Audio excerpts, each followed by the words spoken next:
Good evening and नमस्कार। Happy teachers day wish करने से पहले आपसे कुछ बात करनी थी। आज टीचर्स डे पे अपने अपने टीचर्स को विश कर रही थी और साथ के साथ सोच रही थी कि ये प्रेरणा मिलती कहाँ से है उन्हें विश करने की, उन्हें थैंक यू कहने की। क्योंकि जनरली जब लोगों से बात करते हैं तो बात तो ऐसे की जाती है, हाँ वो तो सिर्फ टीचिंग करते हैं, उसकी वाइफ तो बस टीचर है, टीचिंग करके क्या करोगी, और कुछ नहीं कर रही तो टीचिंग कर लो, काम का काम और बच्चों को भी संभाल लोगे। सो इस ये जो एक नज़रिया है टीचर्स की तरफ, ये मुझे बहुत खलता था। अराउंड 10-15 साल पहले मैं nursery teacher training course design किया, तो उसमें मेरी सबसे पहली बात ही यही होती थी कि हम लोग टीचर्स को किस नज़रिए से देखते हैं। हम लोग ये भूल जाते हैं कि जब छोटे बच्चे हमें तंग कर रहे होते हैं, उन्हें पढ़ाना होता है, तो हम भेजते कहाँ हैं उन्हें? स्कूल, टीचर के पास। और जब करियर चॉइस की बात आती है तो हम कैसे बोलते हैं? और कुछ नहीं तो सिर्फ टीचर। ये सिर्फ टीचर, आई थिंक अब वक्त आ गया है कि हम ये सिर्फ टीचर की बात थोड़ी बदल दें। क्योंकि मेरी ज़िंदगी में जो टीचर्स आए, उन्होंने मेरी ज़िंदगी को बहुत चेंज किया। और स्कूल में ही आई रिमेंबर, जो मेरे हिंदी के टीचर थे मिस्टर चरणजीत, उन्होंने मुझे जब हिंदी ऐसे लिखना सिखाया, तो सिर्फ सिखाया नहीं बल्कि ऐसा सिखाया कि बस उस भाषा से, उस ऐसे राइटिंग से ही प्यार हो गया। फिर हमारी एक टीचर आई जो कुवैत से आई थी, इंग्लिश की। उन्होंने सिर्फ चैप्टर्स नहीं सिखाए, ग्रामर नहीं सिखाई, बल्कि लैंग्वेज से प्यार करना, उस लैंग्वेज में एक्सप्रेस करना सिखाया, और भी बहुत कुछ। और एक दिन मैं अपनी 11वीं क्लास ख़त्म करके 11वीं क्लास के बाहर खड़ी थी, तो मेरी एक मैम ने मुझे बुलाया और मैंने पीछे मुड़ के देखा तो वो मेरी क्लास 3 की क्लास टीचर थी। तो मैंने उनको बोला, मैम आपको मेरा नाम याद है? और उन्होंने कहा, अपने बच्चों के नाम हम कभी नहीं भूलते। And I was like, wow really. और एक दिन शादी के कुछ साल बाद मैं अपने कॉलेज गई।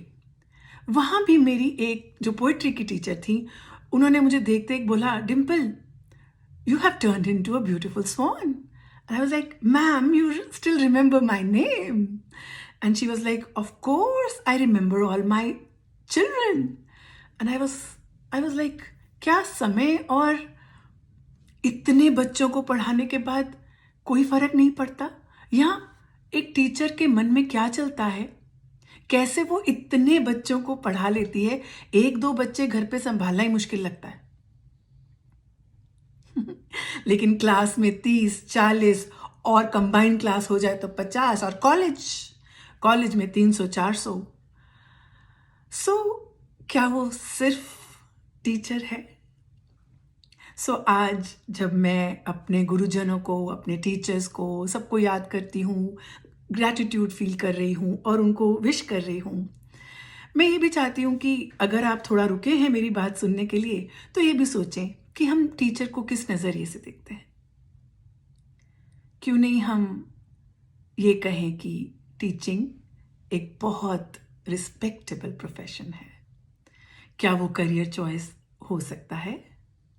क्या हमें खुशी होगी अगर कोई बच्चा कहता है मैं बड़े होकर टीचर बनना चाहता हूँ? तो क्या ये अच्छी बात है? और हम कैसा सोचते हैं उसकी तरफ? जैसा हम प्राउड फील करते हैं जब बच्चे डॉक्टर बनते हैं, इंजीनियर बनते हैं, तो क्या हम वैसा ही प्राउड, गर्व टीचर बनने पे भी महसूस करते हैं या करेंगे? तो ये एक थॉट मुझे बहुत इम्पोर्टेंट लगी आज शेयर करने के लिए सबके साथ। और दूसरी बात थी कि जब कई टीचर्स से बात हो रही थी इमोशनल इश्यूज़ के बारे में, उनके फ़ोन आ रहे थे कि Dimple, times have changed, Covid में ये हो रहा है, वो हो रहा है।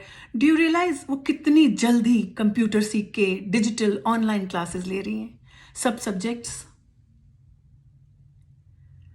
सब बच्चों को, आपको अपने बच्चों को पढ़ाना है, तो वो जो टीचर पीछे जो एक क्लास में आके पढ़ा रही थी, कितनी जल्दी जल्दी जल्दी जल्दी अडैप्ट कर रही है, अडॉप्ट कर रही है. So we really have to start becoming considerate and also look inwards. How do we look at this profession? I think it's very important at this juncture. So yes, in the end, wish you all a very happy Teachers' Day. I hope wonderful teachers have touched your lives, and all of you who are successful on their seats and chairs. Remember, single line lessons or life's lessons or chapters that your teachers actually touched you and made you who you are today, and made me who I am today. Thank you so much.